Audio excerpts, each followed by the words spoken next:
कुछ किताबें ऐसी होती हैं जिनमें छोटे छोटे आइडियाज़ होते हैं और उन आइडियाज़ को समझने के लिए लंबे लंबे चैप्टर्स होते हैं। अगर आप ऐसी बुक्स के केवल आइडियाज़ की लिस्ट बनाएं तो आपको मुश्किल से एक पेज की ज़रूरत पड़ेगी। स्लाइड एज भी कुछ ऐसी ही बुक है और ये है इस बुक में बताए हुए ideas. Idea number 1, your path matters. हम में से ज़्यादातर लोगों ने स्कूल जाना तब शुरू किया जब हम 5-6 साल के थे। हमारे कई दोस्त 10 साल से ज़्यादा समय तक हमारे साथ रहे। हम एक ही स्कूल में गए, एक ही एजुकेशन लिया और यहाँ तक कि सेम टीचरों से पढ़ाई की। तो हम कह सकते हैं कि हम और हमारे दोस्तों ने अपने जीवन का मेजर पार्ट लगभग एक जैसे ही बिताया। पर क्या हम सभी बराबर रूप से सफल या असफल हुए? यदि आप भी मेरी तरह अपने लेट 20s में हैं तो आप देखेंगे कि आपके बचपन के सभी दोस्त बहुत अलग अलग जीवन जी रहे होंगे। कोई बिजनेसमैन, कोई वर्किंग प्रोफेशनल, कोई स्पोर्ट्समैन, आर्टिस्ट, सरकारी कर्मचारी। अलग अलग लोग अलग अलग तरीक़ों से सफल हुए होंगे। इसके बाद कुछ अपने करियर से जूझ भी रहे होंगे। कुछ ऐसे भी होंगे जो इस बात से अनजान होंगे कि वो आखिर करना क्या चाहते हैं। हो सकता है कि उन्होंने अभी तक कुछ करना शुरू भी ना किया हो। तो इन डिफरेंसेस का कारण क्या हो सकता है? इसका आंसर है हमारा पाथ।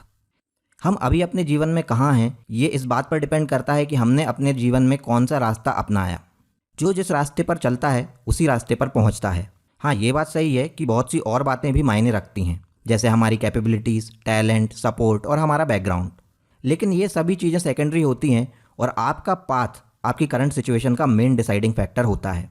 फॉर एग्जाम्पल, एक सफल फुटबॉल खिलाड़ी बनने के लिए शायद आपके पास सारी क्वालिटीज़ होंगी, लेकिन आप कभी भी एक प्लेयर नहीं बन सकते यदि आपने कभी एक फुटबॉल प्लेयर बनने के लिए कुछ किया ही ना हो। तो आप हमेशा ऐसे रास्ते पर चलिए जो आपको वहाँ ले जाए जहाँ आप पहुँचना चाहते हैं। Idea number 2, implementation problem.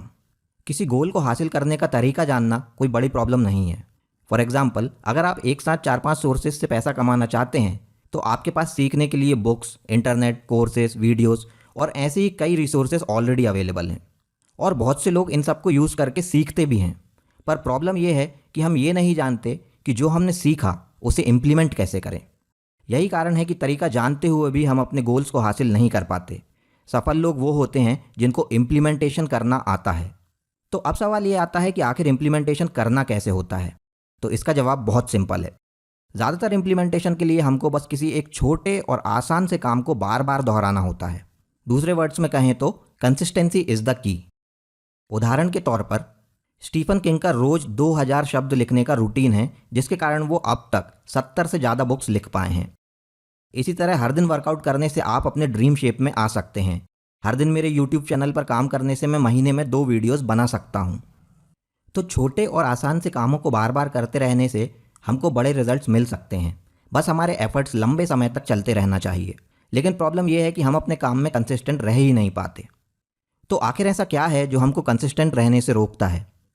Author हमें बताते हैं कि जिस तरह सफलता दिलाने वाले काम को करना बहुत आसान होता है, उसी तरह उस काम को ना करना भी उतना ही आसान होता है। उदाहरण के तौर पर एक अनहेल्दी मील खाने से आपको एकदम से हार्ट अटैक नहीं आने वाला। ये बस आपको एक और दिन फिट रहने से रोकेगा। इसी तरह मेरे वीडियो पर काम ना करने से मेरी लाइफ में कोई ड्रास्टिक चेंज नहीं आ जाएगा। ये बस मुझे एक बड़ा यूट्यूबर बनने से दूर रखेगा। तो एक पॉजिटिव एक्शन लेने से आपके जीवन में तुरंत कोई बदलाव नहीं आएगा और कोई नेगेटिव एक्शन लेने से आप तुरंत सब कुछ नहीं खो दोगे। केवल ये 2 फैक्टर्स ही हमें कंसिस्टेंट रहने से रोकते हैं, क्योंकि ना काम करने के लिए कोई इमीडिएट रिवॉर्ड है और ना ही काम ना करने के लिए कोई इमीडिएट पनिशमेंट। दूसरे शब्दों में कहें तो हमारे सामने मोटिवेशनल फैक्टर की हमेशा कमी रहती है, जो हमें कंसिस्टेंट एक्शंस लेने से रोकती है। Idea number 3, the cost of inaction. हमें तुरंत कोई बदलाव भले ही ना दिखे, पर हमारा छोटे से छोटा एक्शन या इनएक्शन या तो हमारे लिए या फिर हमारे खिलाफ काम करता है। अगर हम पॉजिटिव एक्शंस लेते हैं तो हमें उसका रिवॉर्ड मिलता है, जबकि अगर हम कोई एक्शन नहीं लेते हैं तो हमें उसकी कीमत चुकानी पड़ती है। पर इनएक्शन की कीमत क्या है? हमारे इनएक्शन की कीमत हमेशा टाइम डिसाइड करता है। ऑथर ने हमें इस कीमत को क्वांटिफाई करने के लिए एक बहुत बढ़िया एग्जाम्पल दिया है। मान लीजिए 24 साल की उम्र में आप और आपका दोस्त दोनों हर साल 2000 रुपये का इन्वेस्टमेंट करने का फैसला लेते हैं और आपको ऑन एन एवरेज 12% का रिटर्न मिल सकता है। आपका दोस्त तुरंत इन्वेस्टमेंट करना शुरू कर देता है, जबकि आप इसे 6 साल तक टालते रहते हैं। 6 साल के बाद आपका दोस्त अपना इन्वेस्टमेंट बंद करने का सोचता है, क्योंकि वो जानता है कि 12% की ग्रोथ पर उसका ये इन्वेस्टमेंट 65 साल की उम्र तक खुद ही 10 लाख रुपए तक पहुंच जाएगा। अब आप भी चाहते हैं कि अपने दोस्त की तरह ही कुछ दिन तक 2000 रुपये पर ईयर का इन्वेस्टमेंट करके छोड़ दें, जो कि 65 की उम्र तक 10 लाख का हो जाए। तो क्या आप जानते हैं कि अब आपको कितनी उम्र तक ये इन्वेस्टमेंट करते रहना पड़ेगा? इसका जवाब है 62 की उम्र तक। तो सिर्फ इसलिए कि आप अपने इन्वेस्टमेंट को 6 साल तक टालते रहे, अब आपको ज़रूरत से 37 साल ज़्यादा इन्वेस्ट करते रहना पड़ेगा। तो इसलिए समय सबसे इम्पॉर्टेंट रोल निभाता है ये डिसाइड करने में कि आप अपने एक्शंस या इनएक्शंस से क्या हासिल कर रहे हैं या क्या खो रहे हैं। और रिजल्ट शुरुआत में बड़े नहीं लगते, समय आपके रिजल्ट्स को कंपाउंड करता है और कंपाउंडिंग की शुरुआत में हमेशा रिजल्ट्स छोटे ही दिखते हैं। आइडिया नंबर 4, समय आपके साथ है या आपके खिलाफ। पिछले एग्जाम्पल में समय आपके दोस्त के फेवर में कंपाउंड हो रहा था, लेकिन जब आप नेगेटिव एक्शंस लेते हैं तो समय आपके खिलाफ भी कंपाउंड हो सकता है।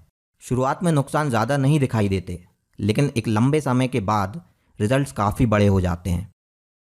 रोज़ एक बर्गर खाएं, हर रात स्ट्रेस लेके सोएं, हर महीने कर्ज लें, तो शुरुआत में आपको ज़्यादा फर्क नज़र नहीं आएगा, खासतौर पर तब जब आप जवान हों। कुछ सालों तक ऐसी ही हैबिट्स कंटिन्यू रखेंगे तो 40-50 की उम्र तक आपको रियलाइज़ होगा कि आपने अपने जीवन में कितनी बड़ी प्रॉब्लम्स पैदा कर ली हैं। तो कहने का मतलब ये है कि समय आपके फेवर में कंपाउंड होता है या आपके अगेंस्ट, ये इस बात पर डिपेंड करता है कि आप सही एक्शंस लेते रहते हैं या गलत। अब अगला सवाल ये आता है कि कैसे पक्का करें कि आप अपनी लाइफ में लगातार सही काम कर रहे हैं। इसका जवाब है आपकी आदतें।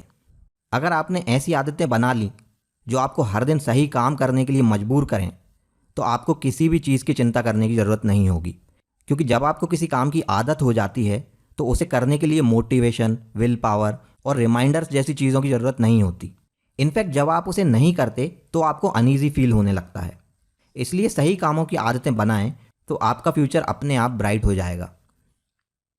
Idea number 5, small steps are necessary. छोटे कदम बहुत ज़रूरी होते हैं। फॉर एग्जाम्पल, बहुत सारे बड़े बिजनेसेस छोटे बेसमेंट से शुरू हुए हैं। हर बॉडी बिल्डर अपनी शुरुआत छोटे वर्कआउट सेशन से करता है। लोग छोटी छोटी सेविंग्स और इन्वेस्टमेंट करके भी बहुत अमीर बन जाते हैं। शुरुआत में ही बड़ी छलांग लगाना ना तो प्रैक्टिकल है और ना सस्टेनेबल। एग्जाम्पल के लिए आपको लॉटरी जीतने वाले ऐसे कई लोग मिल जाएंगे जो अंत में वापस वहीं पहुंच गए जहां से उन्होंने शुरुआत की थी। छोटे कदम उस फाउंडेशन को बनाते हैं जो फ्यूचर में आपकी ग्रोथ को सस्टेन करने में मदद करती है। अगर कोई आपको सीधे $1 बिलियन की कंपनी मैनेज करने को दे दे तो पॉसिबिलिटी है कि आप फेल हो जाएंगे। लेकिन अगर आप खुद एक कंपनी को ज़ीरो से शुरू करके $1 बिलियन तक ले गए होंगे तो आप उसे इसके आगे भी आसानी से ले जाएंगे। तो ये आइडिया हमें क्या सिखाता है? ये बताता है कि हमें छोटे रिजल्ट्स का सोचकर कभी भी रुकना नहीं चाहिए। आज की छोटी शुरुआत कल की बड़ी सफलता के लिए ज़रूरी है। तो ये थे कुछ आइडियाज़ स्लाइट एज से। अगर आप इस बुक को ख़रीदना चाहते हैं तो डिस्क्रिप्शन में दी हुई लिंक का इस्तेमाल कर सकते हैं।